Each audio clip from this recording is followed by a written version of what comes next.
Hello, everyone. Welcome to another episode of Coffee Talk Tuesday. Super excited for today. Everyone, first off, don't mind my voice. But every week, we have Coffee Talk Tuesday, give you the latest and greatest in what's going on with in the digital marketing world and social media and fun like that. So today we'll be joined with Andrew from Tipsy Social. He is going to be coming in momentarily, and we're going to talk about our predictions for 2019. I almost said 18. Hello. All right. Hello, everyone. Make sure you say hi when you get here. Sorry, I know I'm a little hoarse. All right. Hey, what's going on, Andrew? Good morning. How's it going? I'm doing well. Now we just have to get you onto Facebook. Yes. Tech life on fleek. So, how's everything been? Busy. Good. Busy. But busy's always good. Love to hear that. It's been a little while since we've had you on. How are things in upstate New York? Freezing? They're good. Give me 1 second because I'm hearing you twice, but delayed. So let me turn that off. Okay. Sorry. So am I on? No, I'm not. I've got you on Instagram. Why am I not on? My life. We'll figure it out. All right. Life. So, thank you for being on as always. Really appreciate it. So I don't know if you saw last week, but Michelle actually went over some of our predictions, and we were pretty on point with a lot of them. Yeah. We talked about social influencers, but I don't think that we pinpointed the whole micro influencer thing, but we'll obviously touch on that. But besides that, I think we did pretty well, so go. I mean, Pats on the back. little tap. All right, so the people who haven't joined us before with Andrew, why don't you just give them like a quick little breakdown of what it is that you do? Yeah, so pretty much Tipsy Social, what we do is we help small businesses leverage digital marketing to keep them competitive within our geographic area. So we specialize in the Hudson Valley and the Capital Region. And really, in the easiest terms, is we understand that it's a vast landscape, and that the digital world is really taking over brick and mortar, and it's a lot harder for small businesses to really stay competitive against some of the fast evolving big businesses out there. And our job is to really help them leverage that throughout digital, traditional public relations marketing as a whole. Awesome. So we do similar things, just in different parts of the state. Area. Exactly. Alrighty. I'm just gonna see if I can get you onto. I don't know why. Are you on Facebook? I am, but it's not. Technical difficulties. This happens in the world. The struggle is real. Let's see. I can see you, but I don't invite people. All right. Well, I'll turn the volume up on here. And for my Facebook watchers, head over to Instagram if you want to see Andrew's beautiful face and very decorative decor in the background. Love it. Otherwise, we will have the entire video up and running in a little bit. All right, cool. So 2019, I cannot believe that it's almost here already. Absolutely crazy that this year has flown by. So why don't you just give me, since we kind of already did ours, a quick run through of what you thought of 2018, what stood out, what you were expecting, what you didn't expect, and yeah. So I think 2018, I mean, we were spot on with our, recommendations, but I think one of the biggest things is how fast evolving all of the social platforms have been this year.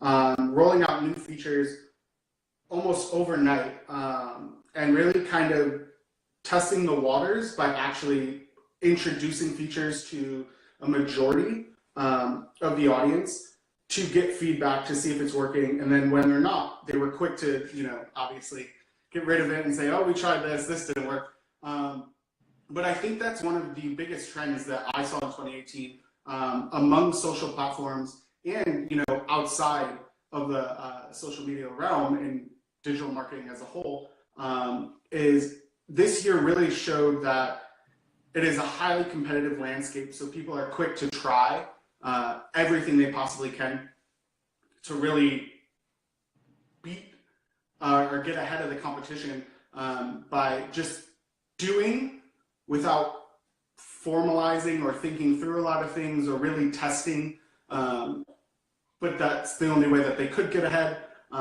So I think that's something that one trend that we're definitely going to see expand and grow in 2019.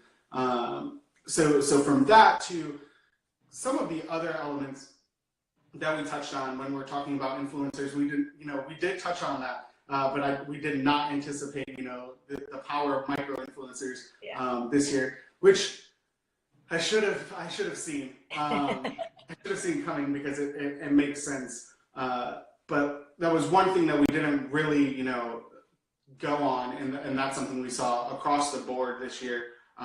Brands just really honing in on being like, hey, listen, why are we doing all of this when there are millions of people out there that could do this for us at a small scale and make big impact through small scale, influencing. So I think that's something that, 2018 brought as well. Yeah, so let's actually, let's use that to kind of roll right into our 2019 predictions. So I think that the influencer thing that's a train that's just going to keep barreling through. I don't see that stopping anytime soon, but I definitely think that the whole micro influencer is going to be a huge powerhouse this year, mainly for the fact that although it may not be as vast of an audience, you have a more authentic, a more concentrated, a more genuine audience. And to top it all off, they generally cost less money, which is great for everyone. We now see big brands doing it.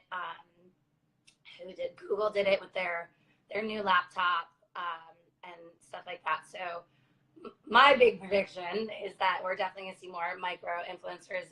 What do you think? Agree, disagree? Drop you. Sorry. I love it. That's the whole genuine thing about going live. Shit happens. YOLO. No, seriously. So I think like that. You did it. You said it perfectly. Big brands are getting on board. Smaller brands should be taking that in 2019 and saying, listen, if the big guys are doing it, we should be doing it too, because it's something that is attainable for a small business. It's not hard. You're not trying to get, a big name artist to just say your name in a sentence and hopefully that brings it in. You're really making a genuine connection with the influencer who's going to give a genuine response and review of your product. And I think that is somewhere that small businesses can jump in, can really make a connection and build their audience through brand advocates that have, smaller followings. You don't need hundreds of thousands of followers. It's guerrilla marketing if you think about it. They're spending because of all these people that they have, and hopefully a portion of them will buy, when you could spend less and actually gain the same amount. Thinking about how you're using your influencers. I think that will be where we see 2019 go is, what ways are we really impacting our influencers and what ways are we really using them versus just sending them product or having them, talk about your product or wear it in one of their photos, have them really, be involved in that process. Yeah, I mean, I definitely think there is a bit more of a genuine nature and a connection with these micro influencers. So, you know, God, how many followers do the Kardashians have? And, of course, everyone loves to see what they post. And, it's a great kind of way to kill the time at the office. But I think with these smaller influencers, people actually genuinely have a connection. And, for people who are watching this and maybe aren't fully sure about the whole influencer thing, basically, these are people who have a medium large, we'll say, size following, and people kind of look at them as a trusted source. So it's like a friend that you may not necessarily know, but you've heard their reviews on products, you've seen what they do podcasts, and you must develop a relationship over social media with them. So that's what an influencer is for people who don't know. Also, apparently, a great Halloween costume this past year. Um, so I think that with these smaller micro influencers, there's actually that bigger connection where you're more likely to actually maybe get something out of it as opposed to, a larger name who, like you said, you're sitting there begging and pleading for them to wear your t-shirt or say your name or, any type of thing. It's definitely, and also, like you said, available on all scales of business, small to large and within budget. Some of these micro influencers come in at $250 a post, which really is not much in comparison to the big guys. So definitely something to look forward to in 2019. So kind of touching on the whole authenticity and being a friend thing, I kind of wanted to talk about, do you think that content and engagement are going to have a little bit of a battle in 2019, whereas before we were always like, make sure you post, make sure it's intriguing, make sure you're putting information out there. Do you think that that's going to kind of take a back seat to the engagement process of making sure that you're responding timely to people, and that you're having a conversation over just saying like, here's information, here's information, here's information? So I think that's like, it's hard to say. And the reason I say that is because we've obviously seen that shift in 2018 with brand pages really, reducing, that reach. So it's hard enough to get the content that you do develop and you do push out there in front of the people that need it. So I think content does play an enormous role. The type of content, what are you putting out there? Are you really designing the posts and the content for your audience, or are you using your social platforms as a way to just make announcements? And I think that, content strategy will be huge in 2019, but just as huge, if not bigger, is engagement. Social media is a real time, it's a platform. If you think about it as consumers ourselves, when we're on it, we're doing real time things. We're posting, we're chatting with people, in my own everyday life. If I'm looking up a brand or I'm looking up a company or I have a question, I'm looking to their platforms, I'm asking those questions, I'm posting, comments on their posts to engage with them. So if you think about it, it's kind of like when a customer asks a question. If I ask you a question, if I send an email, if I make a phone call, I'm waiting to get some real response to make a decision. So without having that validity and that instant gratification from a response from a brand, I'm more likely to go to another brand that will be more responsive. Sure. So I do think that engagement is huge. You do have to be relevant. You do have to be there. It's your social platform. Your business is a person. So how does that person interact with, your audience? And I think that is going to play a very large role in 2019, especially as we've seen, the rollout of new chatbots and things like that to really kind of build that engagement and that customer interaction in a way that's sustainable for big business, small business, when you can't necessarily be on your phone all day, 24/7, 365, answering the what are your hours, or can I see your menu, or do you have this in a small? When people are constantly wanting to ask those questions on social, because that is what they do, engagement is going to play a role in whether or not you're going to meet the demand and increase your consumer base, or stick back and go, I'm just going to use this as a way to push content and not build that genuine connection with our audience.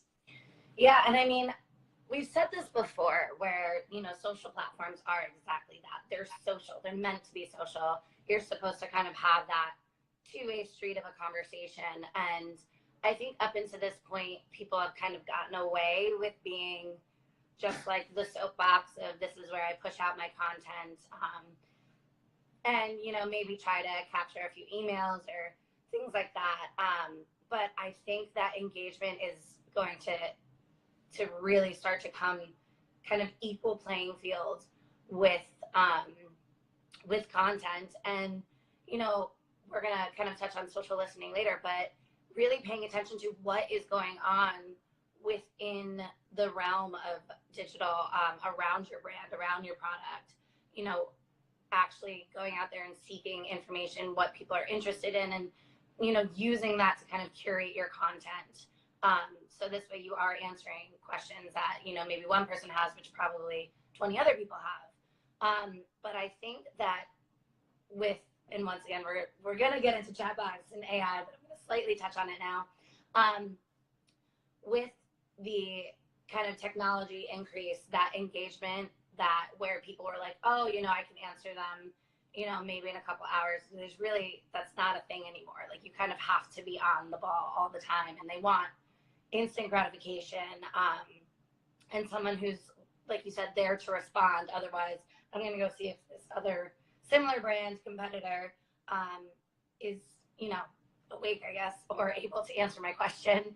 But I think the genuine conversation starters are going to start to be a little bit more important, where if you see someone comments or makes a review, we still have people that aren't responding to those. And it's such a simple way to open the door for a conversation or to begin the development of a relationship. So I think that that's beyond just like reaching out and messaging and stuff like that, answering questions. I think actually actively trying to start a conversation on your social platforms, I think that is going to be a little bit more important this year than it was in previous years, where, like I said, you can kind of get away with just kind of posting some interesting comments or content and, putting some comments in every once in a while. I think it's really going to be kind of like a whole separate job for someone to just sit there and respond to people and reach out and try to incite that conversation. So with that being said, and we're going to kind of parlay this into another side part of it, how do you think that the marketing sector and the public relations sectors are going to have to merge because of this whole increased engagement on social platforms? So I think it's kind of hard in today's day and age to separate any facet, of that business to consumer relationship. Back in the day, it was easy to put, people in boxes. This is our marketing team. This is our sales team. This is our PR. But nowadays, everything's just happening, like we said, quickly. So for a brand, even big brands struggle with this. So small businesses just think you're at an even, bigger disadvantage. Being able to, when you separate them, saying, hey, so, our marketing, our social media marketer saw that a post, popped up with a ton of negative, and it's trending. If you look at it, we're getting all this negative publicity. How are we going to combat this? How are we going to attract, to really flip the conversation? Now, a social media person, you're looking at this and you're like, how do I respond on behalf of the brand? This is PR. So now it's like you have to get PR involved and they have to work on a strategy to address it. You can't. So nowadays, it's really about kind of getting people, your marketing team, and really trusting them with your brand, with understanding how to really work to combat any kind of negative PR, even how to, expand on positive PR. The whole purpose of marketing and PR is to build a brand, build the business up. So keeping them separate is never going to work anymore. You really want to work with people that have an understanding, that are willing to learn from your business, that can actually do both, that can really address negativity on social as well as expand on the positive, that can create that conversation, and that can take a step back and look at it from both standpoints. When we're talking about small business, a lot harder. It's a lot harder. Any of our small business partners will tell you, when it comes to negative PR, they are the worst people to actually respond to things. I will say that if you own a business, you are not the person that should be responding, because you're always going to respond with a snapback because it's your business and you have a feel for it. So it's really important that small businesses and medium businesses start trusting those people that are working on all of their platforms and all that forward-facing information. Start trusting them with addressing concerns, taking that information in, and then, so that's more of the I guess, negative, positive, review-ish kind of stuff. But on the other side of PR, that getting out in front of people, that conversation starting, that really trying to build the brand up in the public eye, is happening a lot on social now. So PR really has to be heavily involved in the decision-making, side of content strategy and what we're doing on social, as well as marketing has to be involved with, PR on, hey, listen, I don't think this is worth it anymore. I think we're getting a better value by going this route, to help reduce costs. You cannot have them, existing in a vacuum nowadays, especially not in 2019, because this year is going to make and break brands. You're going to see, I know it. You heard it here first. You heard it here first. People are going down. So that's actually super interesting. And it's funny because it used to be, marketing was one area, PR was another area, until it became DEFCON 5. And then now all of a sudden we have everyone in the room and, we're trying to figure out how to deal with this catastrophe of a problem. But I do agree that, they have to kind of be interchanged at this point, where you can't just have all right, you're now working at this company, here's the handbook, here's how we deal with, bad press and, respond like this, and then send to so-and-so at PR. And, I definitely think that there needs to be more of a conversation and more of an interlinking between the two departments, to the point where they are working hand in hand, because it is so fast-paced. You can't wait to respond to a bad review, and also for all my people out there, if you get a bad review, please handle it. Do not just delete it. That is probably the worst thing you can do. That is obviously on a situational basis. If there's something that is clearly way in the wrong, like, yes, you can delete it. And if you need help, please contact us. We're more than happy to walk you through how to deal with a bad review. But people really look for the way that you handle bad press and, controversy within your business. And, you are correct in saying that it's not always your best choice if you are the owner to respond to that, because obviously it's your baby, it's your brand, you take a lot of pride in it. So it is a little hard to hear constructive criticism or criticism at all. So definitely try to talk to someone about, hey, this person said this, I don't necessarily agree with it, this was a situation, and figure out how you can work through that, where you can kind of spin it and bring a positive nature to your business. But yeah, I definitely think in 2019, marketing and PR are kind of just going to mush into one where there's got to be plans for everything. So, Yeah.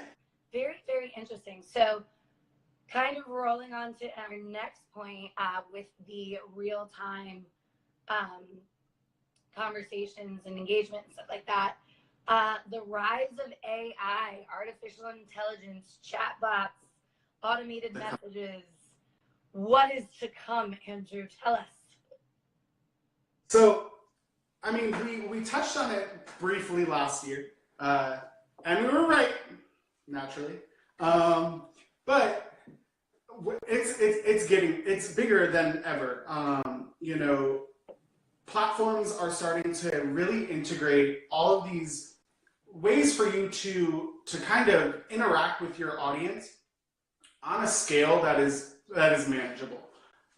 You know, Facebook has some basic features for business profiles to interact when someone asks questions about, like, what is your contact information? What is your phone number? It'll automatically respond with that information, and you can set that up. But on a larger scale, the integration of AI and chatbots, both on social and across platforms, your website, you know, pretty much any place that you're on, you know, even in your pretty much your one-to-one, your email, your everything, you know, we're really starting to see that brands are taking on those common questions, those common facets, and making it so that they don't have to be there all the time. Perfect example. I'm in the process of, you know, looking to buy a house. So, you know, we're constantly getting quotes for homeowners insurance. Our homeowners provider, every time you go on there and you're like, all right, I need a quote, chat with someone. You spend about 20 minutes chatting with a chatbot that ultimately gets all the information it needs and then provides you your quote through a natural conversation. So that's just one way that previously you would have to chat with a human, you'd have to go back and forth with them, they'd ask them any questions, whereas the chatbot really knows based on what you're asking, it's an if this, then that scenario. If they say this, then we're gonna ask this. If they say that, then we're gonna go here. So you see it in bigger brands, and we're seeing it in smaller brands as well. That ability to interact in a genuine way without having to be an actual person, managing it is going to be huge in 2019. When we're talking about engagement and we're talking about the rise of social media as part of your marketing mix and as part of that, you know, customer journey, you know, they're meeting you on that platform, and it shouldn't be up to them to find you on another platform. It's like, oh, well, we don't deal with it there. You have to come here, or it shouldn't be up to them to have to get in contact with you. So these chatbots and this AI is huge. There's tons of people coming, it's flooding the market with different platforms that you can use to build your chat functionality, to get it on your website. When people are asking those common questions, respond to them. Ask them for more information, but without it being a contact form. You know, people don't want to fill out forms. It's stupid. It's boring. They have to wait for your response. During that whole wait period, that person's doing more research somewhere else. They're going to find someone else. So these platforms that can really address everything, and when they can't, you know, they refer to call this number, or an agent hops on. But I think chatbots are going to be huge. You know, we're looking at trying to find ways to integrate it into our marketing mix. You know, and it's another thing to think about as we move into 2019. I talked a lot, so now it's up to you. I mean, I definitely agree. I think chatbots are going to just continue to rise up. I think the accessibility of them is going to become a little bit easier in 2019, which is nice. We have come across some things, obviously. Bigger businesses, they're just paying someone to develop this chatbot for them, and it can be fairly expensive. So for my smaller businesses out there, there are actually ways where you can build your own. And there are companies that'll kind of give you a step-by-step instruction, and you can save money that way. Obviously, it's more time consuming for you, or you could hire your local digital marketing company to make one for you. Just saying.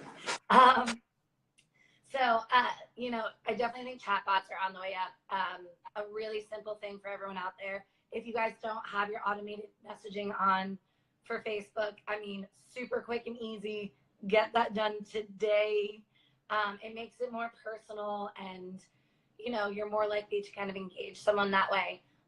The one thing that I'm interested in seeing, and I don't think it's going to happen this year, next year, or even the year after that, but the younger millennial generation that's coming up, we obviously know them to be extremely authentic, extremely genuine.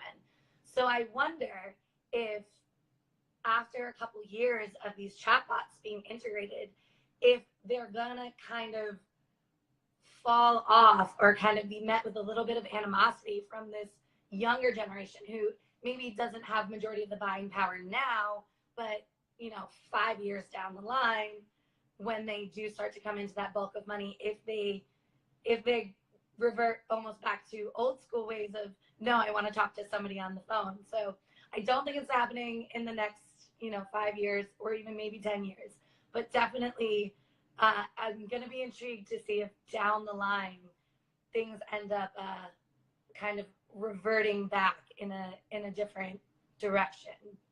So we'll see about that.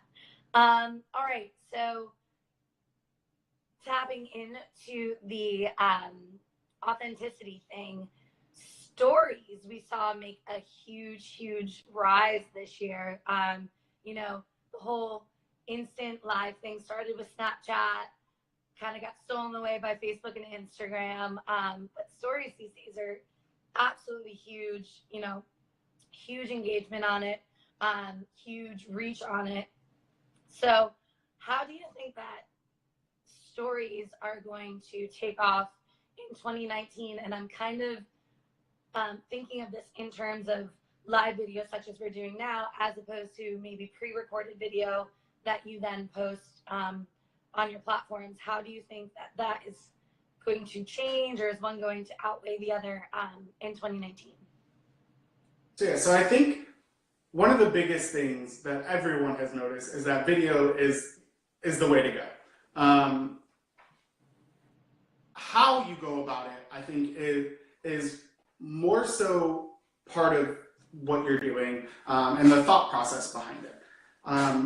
Stories, it just became the most authentic way to translate your brand without, you know, holding back and following brand guidelines and things like that.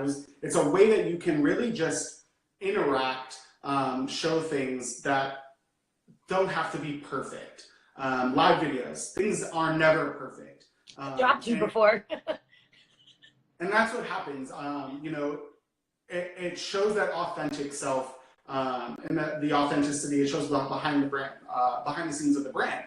I think that where we're going to see things shift is really understanding the purpose behind your content and how that is best translated and related to your audience. One of the biggest things with static videos that are highly developed, you know, they're edited, they look really good, they're published, is that that content is more likely to be used as shareable content that's really relevant, that makes a statement. It is, you know, it withstands time. You know, it's not something that is time oriented. You're not, you know, talking about a trend that's going to flip 3 days later or something.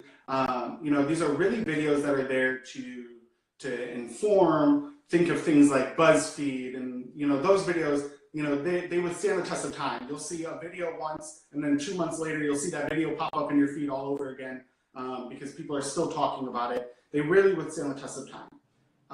When we're talking about live video and stories, those are really relevant things. Things that you know, with live video, that you want people to engage with you on. You know, in that real-time space, you know, people are asking us questions, people are, you know, interacting with us, and we can really respond to those questions immediately. Yeah. You know, on stories, obviously we're seeing more of a one-way conversation. But as marketers, we've always known storytelling is the way to go. You know, tell a story that people want to see. They get enticed with. They're entrapped with it. You know, they're binge watching your story because for Instagram and for things like that, they're really time oriented. You know, I can feel like I'm a part of what you did today. Yeah. I can feel like I'm a part of, you know, the event that I couldn't make. You know, you're addressing that FOMO through time relevant things. I don't care that I missed, you know, that special event a month ago that pops up in my feed because you posted it. You know, I really care that I missed it yesterday. Yeah. Or today. So I think in 2019, we're really going to see a more, you know, since obviously stories blew up this year, we're really going to see brands take hold of where these videos need to go. You know, when they're coming up with an idea or content, they're going to take that step back and go, okay, is this a great idea for a story? Is this a great idea for a live video? Or is this a great idea for something that is going to withstand time and should be there for people to review and watch over and over and over again? Yeah, no, I mean, I definitely agree. I think that when you look at what your message is definitely going to decide where, in fact, you do that. Whereas before it was, all right, we're going to make a video, and that was that, and there was no what kind of video are we going to make. We're just making a video. I think that we're going to start to see the use of all three kinds of videos built into the marketing mix, where, you know, say I have a product, say I have a lovely coffee mug. I'm going to, you know, take a video of me, like a beautiful video, waking up in the morning, having my coffee, out of my coffee. It's going to be very enticing, intriguing. And that is going to be my standard, beautiful, curated video that is going to entice some interest in my product, brand, service, whatever it may be. And then I'm going to have maybe a story of me doing like a silly boomerang of like Grr Mondays, or, you know, whatever it may be. And then a live video of me walking around the office with my coffee mug. So I think it's going to definitely be used across all three types of videos. I would love to see how-to videos start to become live, where, you know, say, like I said, you have this beautiful video that shows you this great product, and now I'm trying to demonstrate how to use the product, and I'm fumbling around, as I'm sure you're fumbling around, because that will definitely bring that connection and authenticity with your target audience. So it's very interesting. I think that the fact that stories are 24 hours is enticing to people, because they're like, I don't want to miss, you know, what Tipsy Social said today, or, you know, what's going on. So that, I think, is a little bit more interesting, where you can start to see who is religiously watching your stories, and then that'll help with remarketing to those people, because you obviously know they have an interest in what it is that you're doing. But I definitely think that live video and those quick little snippet of stories are going to start to pull away a little bit from the curated video, the beautiful content, which may actually work out well for small businesses, because to make a really nice video, it can cost a lot of money. You got to hire people, and the fact that these live videos can be a little fumbly and a little klutzy and don't have to be perfect, and people understand that it's not going to be, and yet still appreciate the video all the same. I think that actually is going to be a nice little thing for these smaller businesses that maybe don't have a bigger budget. Yeah, I think the fear will kind of dissipate. A lot of brands, they want that perfect.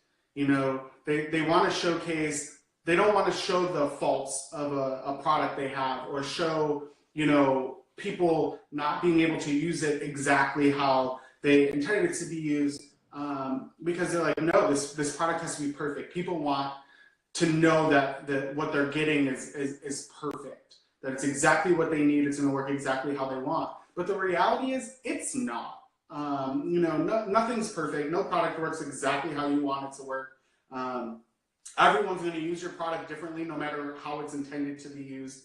And I think as more brands become, less concerned with that facade that they put on and start to become more one-on-one and more comfortable with saying, yeah, I mean, I use this like this, but you could use it like this, I guess. Like, they're going to realize, one, you're opening up to another audience that might think that it has to be used like this. And since you're using it like this, they're like, no, that's not for me. But two, it's like, who cares? People are still going to buy it. They're still using it the way they want to use it. So allow them to do it how they want, and show that it's not perfect. And that's when we'll see more live and stories, when how-tos and things like that, where people can be like, oh my God, watch this. Like, watch at 2 minutes when he drops the whole damn pan and has to start all over again. It's building that authenticity that's huge now, and it's going to continue to be huge. No one likes fake anymore. Yeah, I totally agree with that. And, we've definitely touched on this before, where people can read through BS like none other. They know when you're not being genuine. They know when you're not being authentic. So the best thing you can do for your brand, for your product, whatever it is for your service, is have that authenticity, which is why we used to record Coffee Talk, and now we do it live every week. So because it's just more authentic, and you do kind of feel like you're having a conversation with us when we're answering questions and, asking for feedback and things along that lines. So parlaying into my next point, social listening in 2019 and how social platforms are going to affect and essentially engulf majority, if not all, of the buying cycle. And for my people out there that don't know, social listening is, when you go on social media and you look for when your product, brand, service, whatever it may be, is being spoken about, and not necessarily in tags, like not when people tag you, not when people use your hashtag, people who are talking about you without calling it to your attention, whether it's on purpose or not on purpose. There are conversations that are being had without your knowledge. So there's different ways where you can research that and find, different platforms that allow you to find when you're being spoken about, when it's not being called to your attention. So how do you think that plays a role in 2019, and how does the whole buying cycle change? So I think that's extremely important to talk about.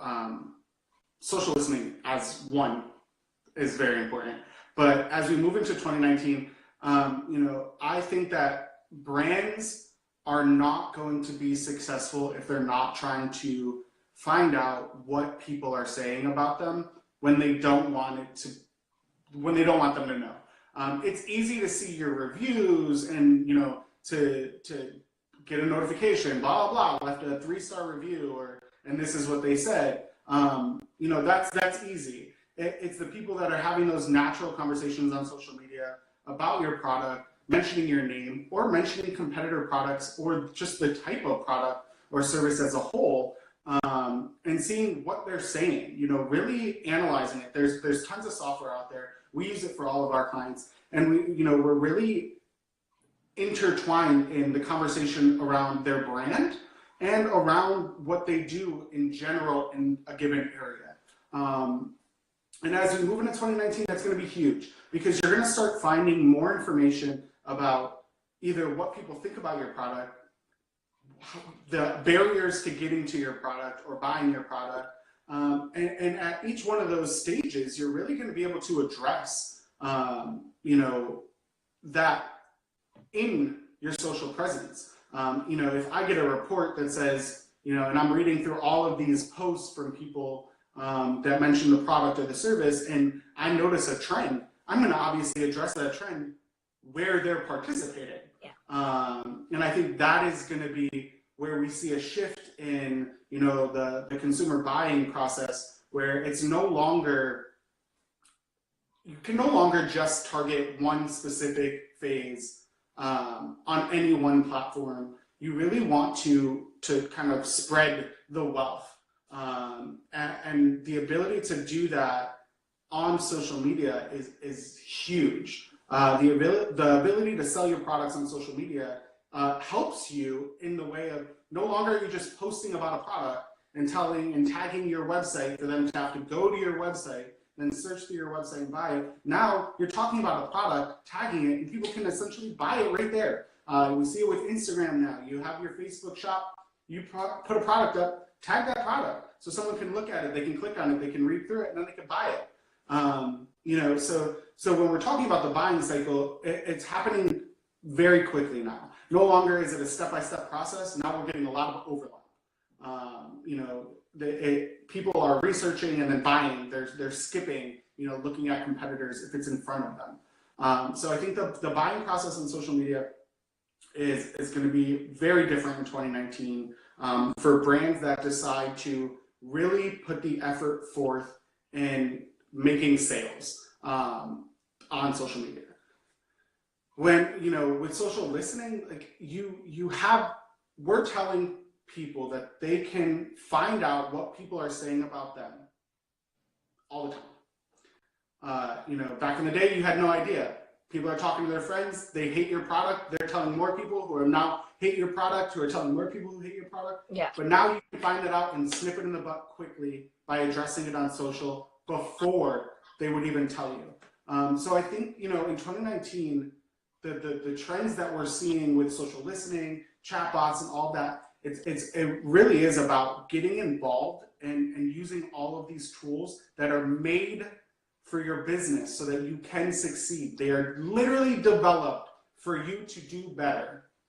It's really about learning about them and using them in 2019 to your advantage, because if you're not, your competition is. Oh, absolutely. Absolutely. I think social listening is going to be huge. Especially because with social listening, you get that different kind of insight where, if I were to sit someone down in front of me and say, what do you think of this product? They're more inclined to maybe be a little bit nicer. They don't necessarily hurt my feelings or, whatever it may be. But when they feel like nobody's watching, no one's looking, they're probably more inclined to be a bit more honest. So, that is in terms of maybe negative reviews or something that maybe needed to get tweaked with your product or service. But the other thing is I think that people don't take social listening and use it when they create their content. So if you see that there is a trend in a conversation and people keep bringing up this one point, well, maybe you then take that point and you start to create some advertising material that speaks to that point. Because if, 5, 10 people feel a certain way about it, or like a specific part or whatever it may be, there's probably more people out there like that. So you take social listening and you kind of mix it in with your creative team and say, we've gotten some feedback where this is super popular, or to do this, or a lot of people are taking our product to the beach, a lot of them are taking it to the park, whatever it may be. When you see a trend, you use that and you can better connect with your target market. And I think like you said, the buying power is just going to take a nice big shift over to social platforms, because you can have that more or less instantaneous buy. How many people who are watching this have made impulse purchases? Like, I know I have. So the fact that you can now, like, they don't even have to put it in a shopping cart anymore, which is where a lot of people would get lost. Like, I've done it too. Sit there and I shop, and I'm like, oh, it's in my cart, I'm just gonna leave it. And then you get the email, hey, don't forget your cart. And I'm still like, meh. But now I love those sunglasses. Oh, they're only $24.99. Great purchase, whatever it may be. So I think people are going to start to see a lot of purchasing being done on social platforms, which may take away from their websites a little bit, which I mean, at the end of the day, a purchase is a purchase, right?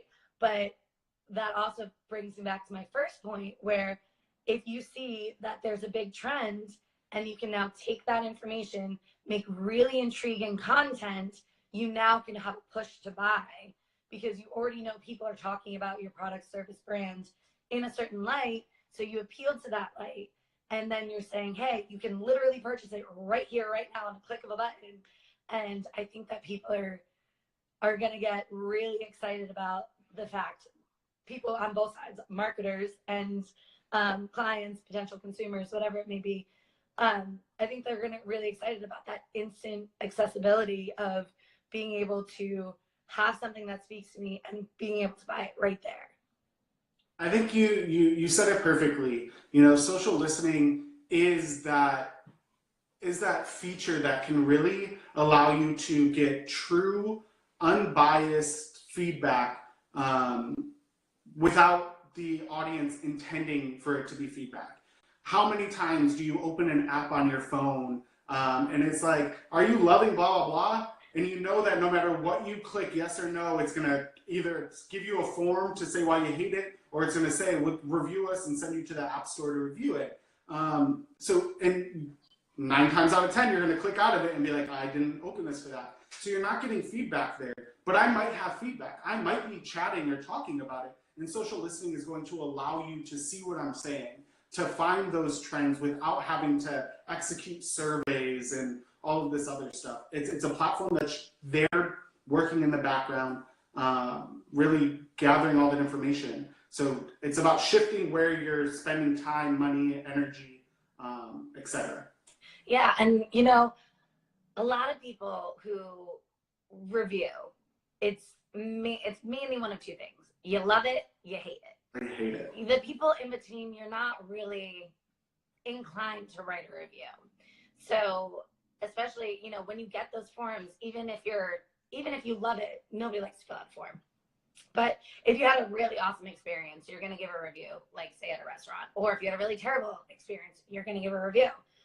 But if you went there and you had the experience that you expected to have, experience, you're probably not going to leave a review. You're not going to take time to write, well, it was exactly what we expected. Exactly. You know, food came out okay, just like we would expect. You know, the food. How many times do you review McDonald's? Yeah. So when you have when you pay attention to social listening, maybe they posted a picture, or maybe a friend checked in or did something, and they said, oh, you know, I went to that place, you know, had a pretty good time. Or, you know, someone is looking for recommendations and someone doesn't tag you, but writes your name. You know, those kinds of things open the doorway for you to start that conversation, that relationship build, and, you know, really can help push down the line for a sale or to create a long-lasting relationship. So, yeah. Pretty great. Well, I think that was our 5. I'm going to just give a quick review of them. So first, micro influencers on the up and up. I think they're actually going to probably take away from my macro influencers a little bit. But micro influencers, great way for small businesses to get their name out there to a lot of people in a trusted fashion. Content versus engagement. They're going to become pretty equal at this point. Engagement is going to be more timely than ever, and definitely going to need to be paired with your marketing and PR teams. You're going to have to kind of merge as one going forward. AI, chatbots, and automated messages. If you don't have it, get on it. You're behind the times. If it's even as something as simple as setting up your Facebook Messenger to be automated, you guys really should make sure that's step 1, and then look into getting a chatbot, because at least for the next couple of years, they're going to be very, very useful. Stories and live videos versus pre-filmed.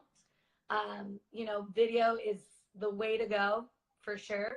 And, you know, the authenticity of stories and live video and the timeliness of it is going to start to give pre-filmed video a run for their money. Not everyone wants to see the the prettiness anymore. They want the raw nitty-gritty of The nitty-gritty. dropping your friend on your laptop.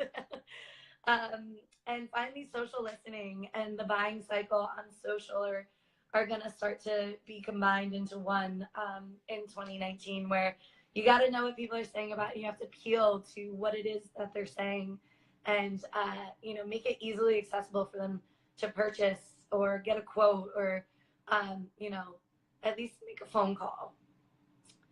All right. Well, Andrew from Tipsy Social, is so good to have you on. Great coming back. Really, really appreciate it. And happy holidays. You as well. See you in 2019. Oh my God, can you believe it? Ugh, gross. All right. Well, thanks again, everybody, for tuning into Coffee Talk. And next week is Christmas, so we're going to take that week off. The day, So we'll see the rest of you back in 2019. But we'll be listening. And we will be listening. Take care, guys. Bye-bye.